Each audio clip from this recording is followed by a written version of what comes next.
mahasiswi Fakultas Hukum di Universitas Lampung.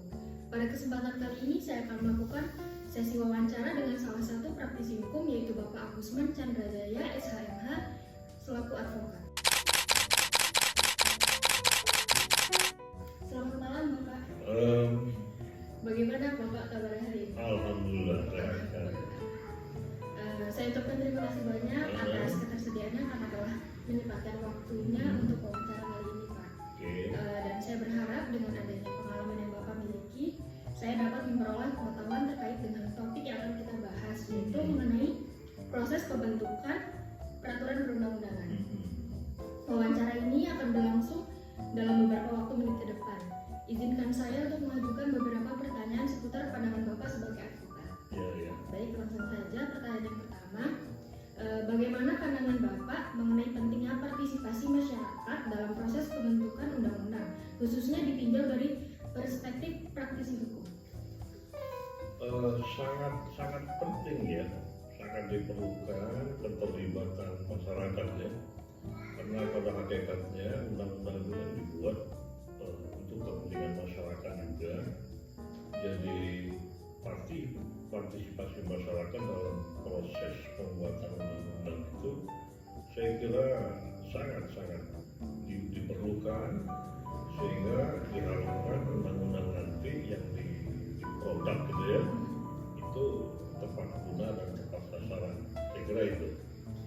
Baik, untuk pertanyaannya selanjutnya, bagaimana dengan pengujian peraturan Pak? Apakah advokat juga bisa terlibat?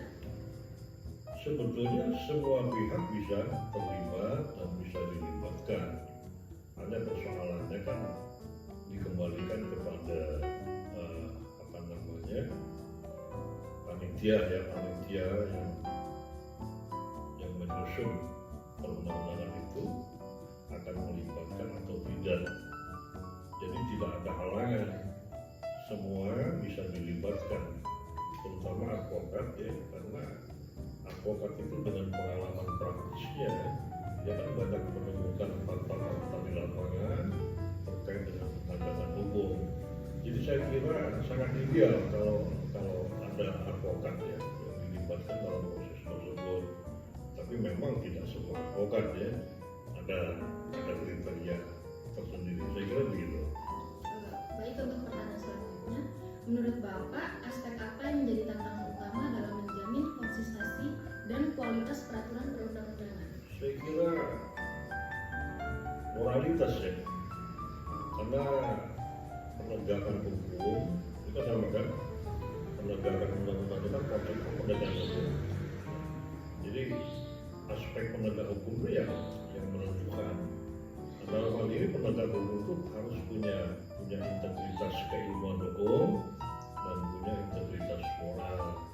Nah, dalam konteks konsistensi ini ya saya kira moral ya yang paling diutamakan, dan itu untuk Indonesia masih jadi kendala terkait dengan moralitas. Kalau keilmuan hukum saya kira merata lah ya, tapi moral ini jadi kendala. Itu saya kira itu. Oke, untuk terakhir, adakah harapan Bapak agar proses pembentukan peraturan perundang-undangan ke depannya itu bisa lebih baik? Kita semua berharap semua produk undang-undang itu ya harus benar-benar memenuhi unsur-unsur yang diperlukan. Intinya begini loh,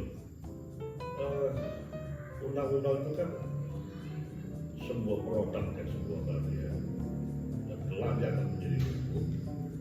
Jadi diutamakan idealnya yang merancang undang-undang itu mesti ahli hukum ya. Kalau di luar ahli hukum ini bermasalah. Sering terjadi undang itu nggak sinkron ya, baik secara vertikal maupun secara horizontal. Jadi ya diserahkan aja kepada ahlinya lah ya, yang memang menguasai terkait dengan legal drafting namanya ya, perancangan hukum dalam konteks ini yaitu perancangan undang-undang. Saya kira itu. Baik Bapak, terima kasih banyak. Cukup ini.